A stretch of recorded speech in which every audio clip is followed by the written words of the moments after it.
let's parlay this into the Jon Jones Tom Aspinall tweets. Jake, we're gonna need you to put this on the screen for people to see in case they did not see it.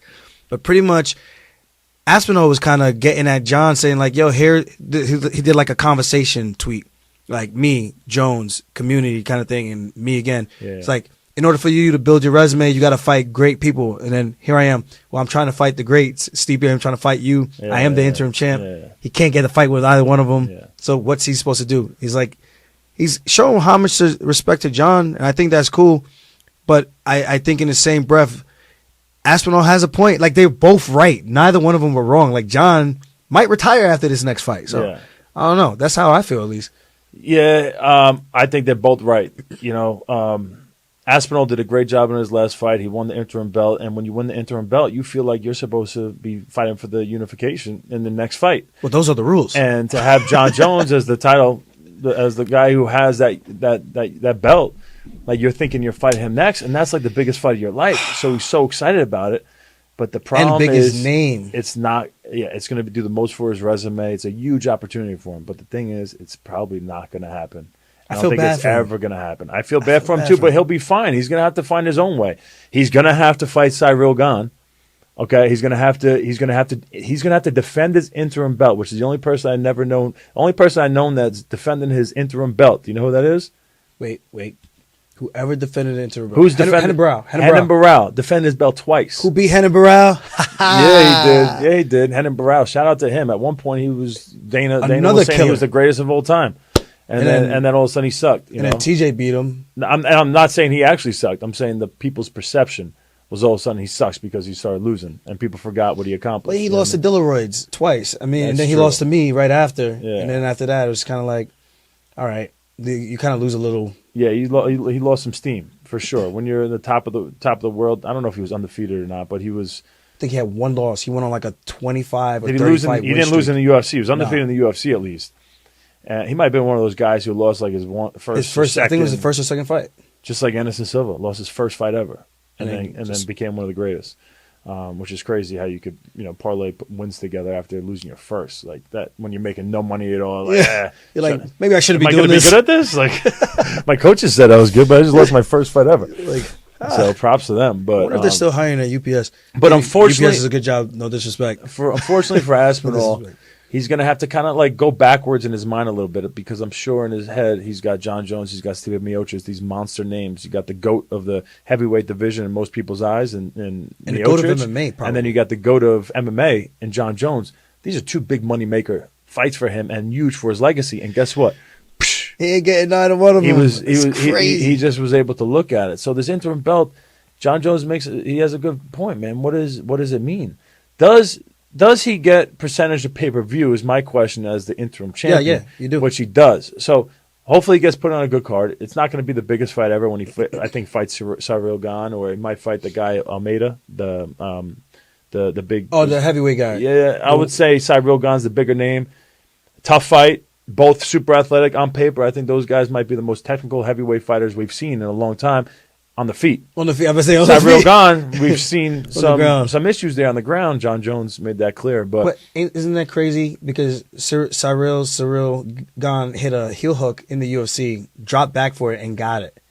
And then Jon just kind of made him look like he doesn't even know how to defend a guillotine choke, which is crazy. In my head, so we've seen Jon Jones. I was talking to DC with this earlier, actually, on his show. DC said himself, he's been in that same position with Jon Jones. And it's tight, but like, fight the hands. He's felt it before. It's like a tight front headlock. It's a little choke. Fight those hands, and you get back to your feet. It sucks for a second, but you fucking fight through it. He goes, man, Cyril Gane, like, he felt that, and I think it was the moment. He's fighting Jon Jones. All of a sudden, he's on his ass. All of a sudden, he's in this tight-ass choke. And he's like a panic. Like, this moment's too big. Because now to get back to my feet and create distance and get to where he's comfortable, that's a lot of work. And what if it doesn't work? Maybe he's not as good as he thought he was. Oh, I love that, man. You know what I mean? But that's, I think, a lot of things that was probably going through Cyril Gane's head at that moment. It was tap. But you don't get chills talking about that? I do get chills. I'm putting myself in Cyril Gane's position. Like, it's a bad position. It don't look good for me right now. And I'm able to get out, or I'm feeling the pressure. Like, you just feel like you should just cave in. But there's got to be another side of you that flips that switch. Like, nah, bro, we didn't come here just to come here. We came here to, like, These are the mental battles take that we over. go through in the octagon, man.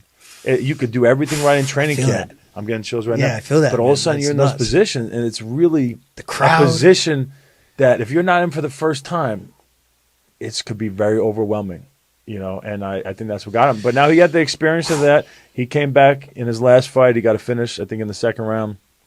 Spivak, I think he finished. Yeah, that wasn't. He looked great, you know. Was it a favorable matchup? Probably. But No, because the Spivak got him down, the fight's over. But because of the athletic ability on the feet, that was the favorite. I don't say favoritism, but that was his advantage. yeah. 'Cause What does Aspinall and Sariel Gan look like in your mind? I think Aspinall's better on the ground.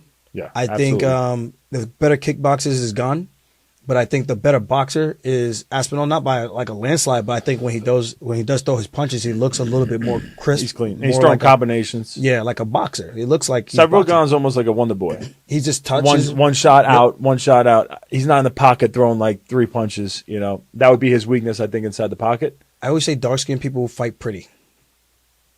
We fight. I mean, the Black Beast, Rosenstrike. I mean, there's some exceptions. Yeah, but there's some people who don't. We're not really trying to get in there and like trade them up. We're just trying to either take you out, want to hit a quitter, or we're staying on the outside. I ain't trying to get in the You mix. trying to say you're smarter than the white people? Or No, I'm just more saying athletic? we just don't like to do that. We're like damage. Nah, you see like Darren Elkins. You're like that guy is crazy. You see some of these other guys who are in there like their faces falling Yeah. off. I'm like, bro, I ain't fighting like that. There's no black dude with damage on his chest. No, and just in there to get his face doesn't ripped off. exist. You ever can't see do that. DC fight like that? You don't see Jon Jones fight like that. The only time he had to. No, well, was DC his, did bring it, and he got in the pocket. He wasn't afraid to get punched. But he wasn't going to sit there and He be wasn't like, in I'm and going out. to take one to get a, like, you know, he's like doing the zombie and then he grabs you. He's going to throw something hard. yeah. I'm saying like, I'm going to sit in the pocket and me and you're going to figure out trading punches, slipping and ripping.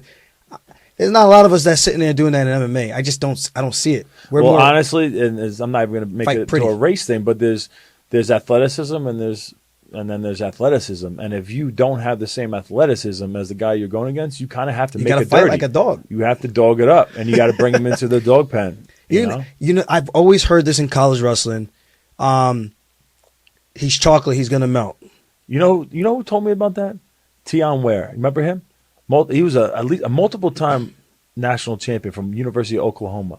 He always found a way to win, and I trained with him at like the Olympic Training Center once. I met him one time. Yeah, I did meet him one Super time. talented dude, very good wrestler, but he would win like close matches. Yeah. Like 3-2. He always found a way to win. And he said to me, he goes, "Yo, you think my headgear unbuckled every single time in that third period on accident?" He goes, "Motherfucker, chocolate melts." I'm like, "What?" I was like, "I've never heard that before." Bro, I heard someone say that in the middle of my match for the first time in college, and I was like, oh my gosh, what does that mean? I think I know what it means, but I can't believe you just said that. But let me tell you Out something. loud. That's BS too. That's not real. Like, you don't melt. You got great cardio. Neil Magny, great cardio. I mean, there's tons of them. Anderson Silva, great cardio. If I'm being honest, Adesanya. I feel there's more of us that do get tired. It comes to explosivity. Yes. It's lactic acid. It's science. If you're super explosive, you're gonna fade. You're gonna fade. You know what I mean? Yeah. So you get guys who are very explosive. There's a toll that comes with that. You can't be that explosive and also have the cardio of a guy who's not explosive.